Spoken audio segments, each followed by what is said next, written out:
Meet Mr. Turing. We to work together then. I'm afraid these men would only slow me down. Popular at school, way. We're short on staff. We get more staff then. You have 6 minutes to complete the task. Is that even possible? No, it takes me 8. 5 minutes and 34 seconds. You said to do it in under 6. What is it that we're really doing? We're going to break an unbreakable Nazi code and win the war. Oh. What an eye-opener when you think about the stuff that was going on, and that was only 50, 60 years ago.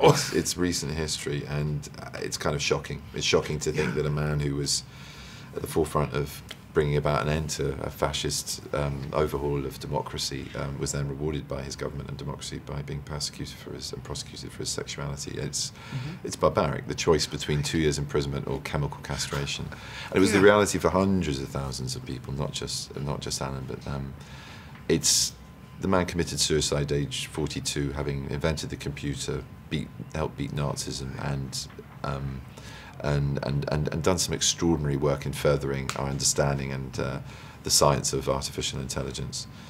And even but what I keyed into, in amongst all of his brilliance, as well as the ironies of the really dark ironies of that, was how funny he was, how human all of his interactions were. Everything that he understood scientifically came out of his experience in life. I mean, even in the end, in the throes of despair, he was writing about morphogenesis, the mutation of cells, which was obviously happening to him with these estrogen injections, and exploring that avenue of science because it was something he was experiencing. And that's, you know, that's a truly remarkable mind, you know, and you can bring yourself into that. And, you know, he was a lover of life and family and working colleagues and a great athlete, a really fantastic marathon runner. I mean, he would have been, somebody says something like 5th or 15th or something really high up the ranking of the last London Marathon. His times were, you know, were professional. He was that good. He wasn't just an amateur runner. He was really, really good. So, you know, this unexpected hero, this quiet, uncompromising, brilliant man with a lot of other uncompromising, brilliant people at Bletchley Park. You know, I think it's really ripe for hearing this story, so I'm thrilled you enjoyed the film. But at the same time, you know, what he was about was understanding humanity through technology, through science.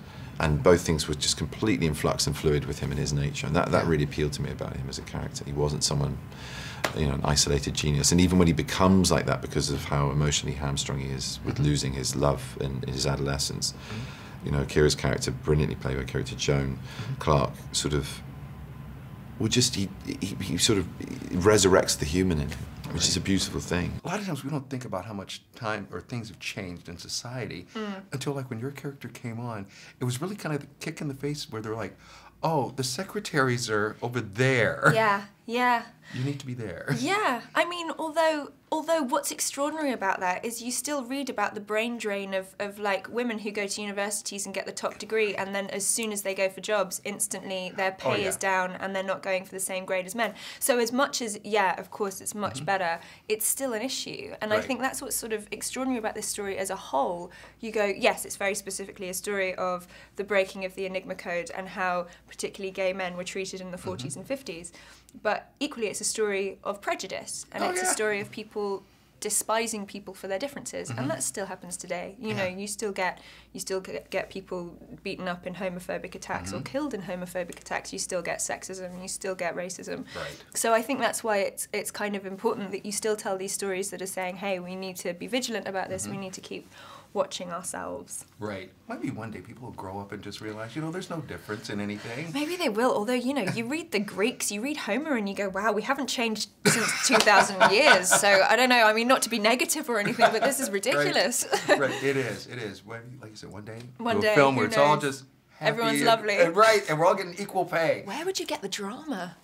Be terrible, you know. I mean, but hey, I mean, it's a small price to pay, but I was just wondering.